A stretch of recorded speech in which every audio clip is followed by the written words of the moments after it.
The one thing you hear more than anything when you're dealing with infertility is that you shouldn't stress. We know that stress is bad for us, but how are you supposed to avoid it when you've spent months or years trying to conceive it and there is no end in sight? On today's episode, I'm going to break down exactly what stress is, how it affects your overall health and, of course, your fertility, and most importantly, what you can do to reduce it. That's all coming up on today's episode of Your Journey to Fertility. Welcome to Your Journey to Fertility. This is the podcast that blends science with spirit to give you all the tools you need as you navigate your fertility journey. I'm your host, Jennifer Edmonds, and for the last 15 years, I've been helping women on their journeys to motherhood and beyond. I believe that combining the latest scientific research along with the best energetic and mindset practices will help you to avoid putting your life on hold and bring you closer to your baby. Each week, you'll learn ways to support your fertility and trust your body so that you can stop stressing that you'll never have your baby and finally walk your path to motherhood. This is the Your Journey to Fertility podcast. Welcome back to the podcast. Today, we are talking about the thing I probably get asked most about from students, and that is stress. We all know that it is bad for our health, blah, blah, blah. But when someone says stop stressing or, they recommend you go for a massage or to have a spa day, we know that that isn't helpful. But why is that the case? And why doesn't it make any difference to how you're feeling? Well, today I'm going to break down exactly what stress is and how it impacts your body and why it affects your fertility in such a big way. And most importantly, how you can actually go about balancing it. To talk about stress, we really need to talk about the nervous system. So we're going to have a very brief but very important geeky science lesson. I'm going to keep it as succinct and as interesting as I can. Now, your nervous system is intricate and complex. But for today's episode, what is relevant is the autonomic nervous system. This is the part of your brain that controls unconscious activities like breathing and digestion. This system is always working, whether or not you're awake. You need this system to live. It's incredibly intelligent and highly evolved, and it is the reason that we are all here. But what you need to remember is that it has one major job, which it prioritizes above everything else, and that is to keep you safe at all times.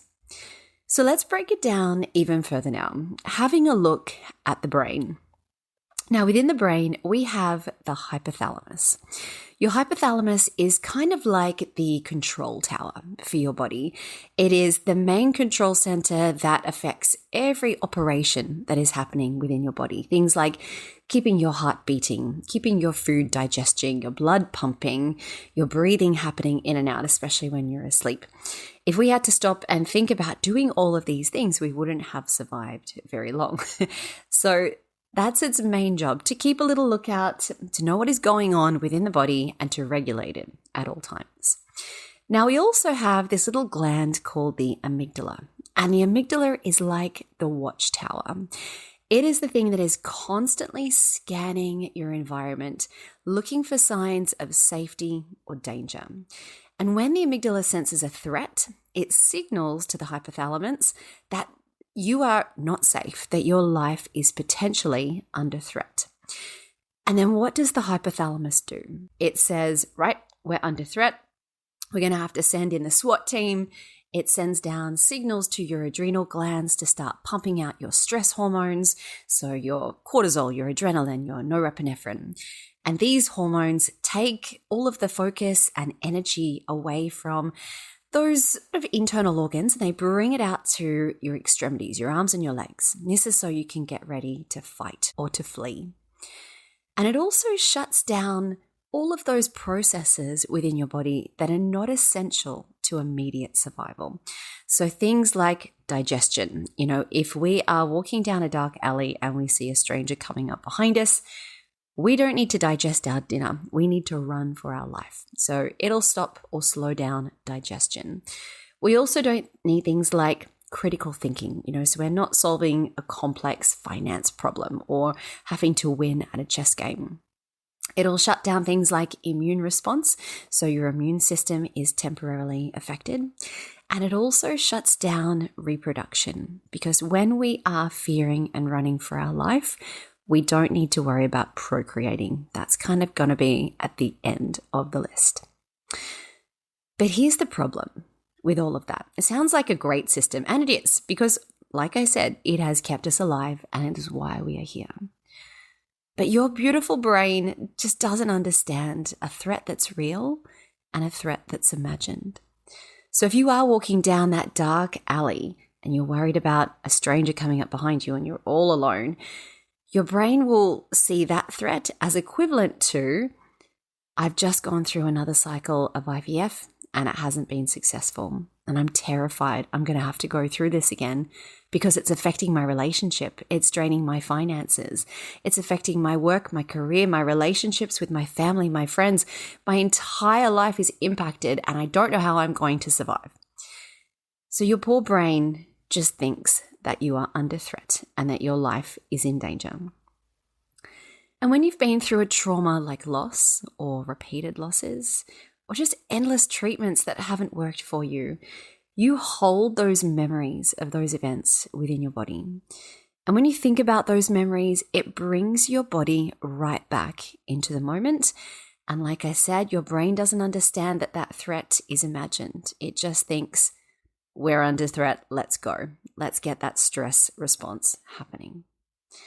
And on top of everything that you've experienced on this journey, you're also navigating, like I said, your career, your relationship with your family, your friends. You're spending hundreds of dollars on supplements. You're focusing on your diet. You're just not enjoying your life. And the financial strain of treatments is endless. And you can see how this cocktail of stress just keeps filling and filling up an already overflowing bucket. It is a lot for your brain and your body to deal with. And when you experience this level of stress day after day for months or years, over time, we can notice that things really start to change. We overreact to situations. We start looking for the worst case scenario all the time. We have trouble sleeping. We can't be present. We find it hard to connect with others, and things that used to be enjoyable just don't seem appealing anymore. We may also experience physiological issues as well, like gut problems, immune issues, and it further affects your reproductive hormones. I have so many students who come to me who are just starting out on their fertility journey, and they used to have a normal, balanced cycle, but months or a couple of years later dealing with infertility, their cycle is now all over the place. They're not ovulating regularly. Their luteal phase is short. They've got PMS. They're getting all these symptoms that they never had before. And this is what stress over a long period of time can do to you. So, what do we do about it? The first step here is awareness. And this is crucial. How can you notice and how can you become aware of when this stress response is taking over? So usually we notice signs of your heart rate is increasing. You start to breathe a little bit more quickly and quite shallowly. We might get sweaty palms. We might notice that sense of irritability. We can't sit still. We can't focus. We need to get up. We need to move. All of these are symptoms of your stress response. So can you be aware of those when they start happening?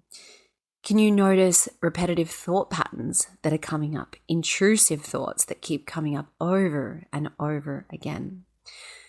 One of the best ways to start coming into awareness with a lot of these things is to write them down. And I find that even just having the Notes app open on your phone, you don't have to carry a journal around with you everywhere. If you want to, that's great. But just grabbing your Notes app and writing down this thought that comes up over and over again, it's never going to happen. It's never going to happen. This next round of treatment isn't going to be successful. Whatever it might be, just write it down. And then ask yourself, how does this feel in my body? Where do I notice these sensations? Do I feel heaviness in my chest?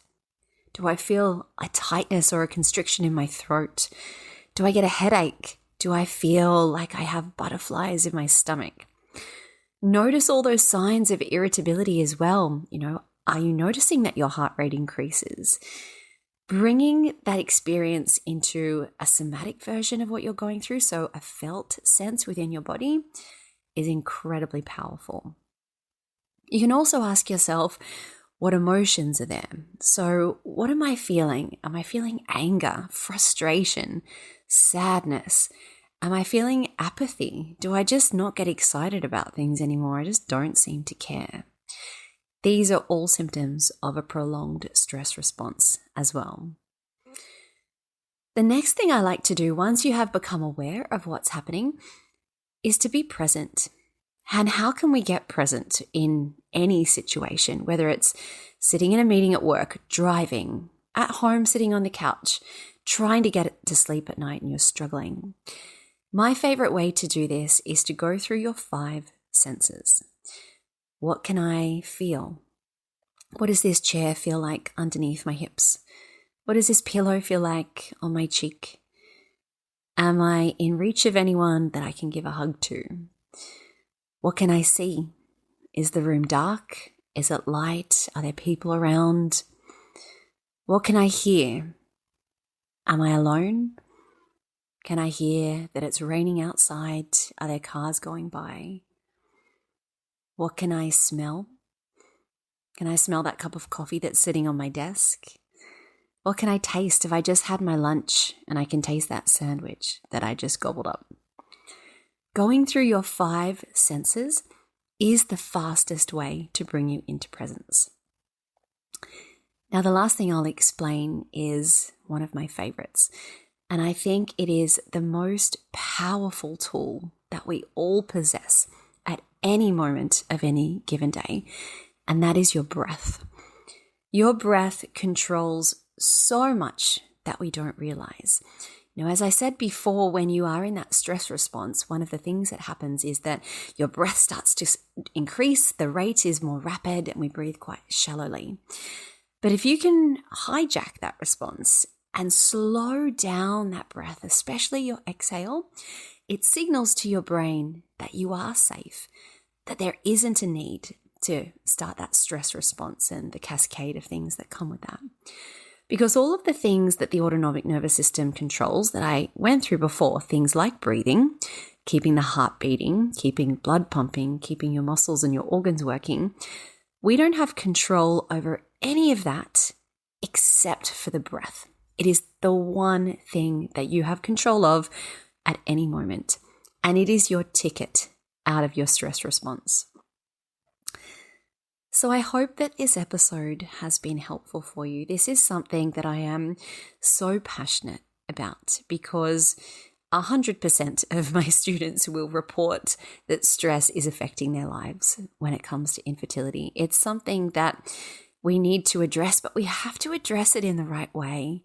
And I find that, doctors don't really give a lot of helpful recommendations when it comes to stress. They say things like, take it easy, try not to do too much, don't have so much on your plate, or book in a holiday, all these things. Whereas it's the little things that you do regularly, consistently, over time that make such a difference. If you'd like to learn a bit more about some of these tools and how they can alleviate stress within your life as you're trying to conceive, don't forget I have a free fertility yoga guide available. This guides you through each phase of your cycle and gives you practices to be doing at each phase, as well as different ways to use breathwork and meditation throughout. I'll leave a link in the show notes if you want to grab a copy of that. And also, if you found this episode helpful, please be sure to tag me on your Instagram stories and leave a review wherever you listen to your podcasts. Now, on the next episode, I am speaking with a very special guest, fertility nutritionist Monique Cormack. And we're going to be talking about whether or not you really need IVF if you're approaching or over the age of 40. She goes through all the reasons why this may not actually be the case and what you can do before you get to that stage to improve your chances of falling pregnant. So until then, I am sending you all my wishes on your own journey to fertility. The most common thing I hear from students who are on their fertility journey is that the stress of trying to conceive has taken over their life. Your days end up being filled with endless appointments, navigating pregnancy announcements. You're trying to eat right, take all your supplements, and it is all you think about from the moment you wake up. I designed the Element Fertility Yoga course to support your body, your mind, and your mental health in 3 important ways: to synchronize your hormones, increase circulation and blood flow, and to help regulate your nervous system. But on top of this, the greatest gift that you can give yourself throughout this journey is a sense of peace, to help you calm your mind and just make this process feel easier. Every single one of my students tell me that this is the first thing they notice after starting a yoga, meditation, and breathwork practice. But on top of this, you have the amazing benefit of actually supporting and increasing your fertility. Studies have shown that those participating in mind-body programs as they're trying to conceive have success rates 3 times greater than those who don't. The course I've designed walks you through natural conception as well as fertility treatments and IVF cycles. And the best part is you can work through it at your own pace in the comfort of your home. The practices start from just 10 minutes per day. To learn more, visit elementpilatesyoga.com or see the link in the show notes.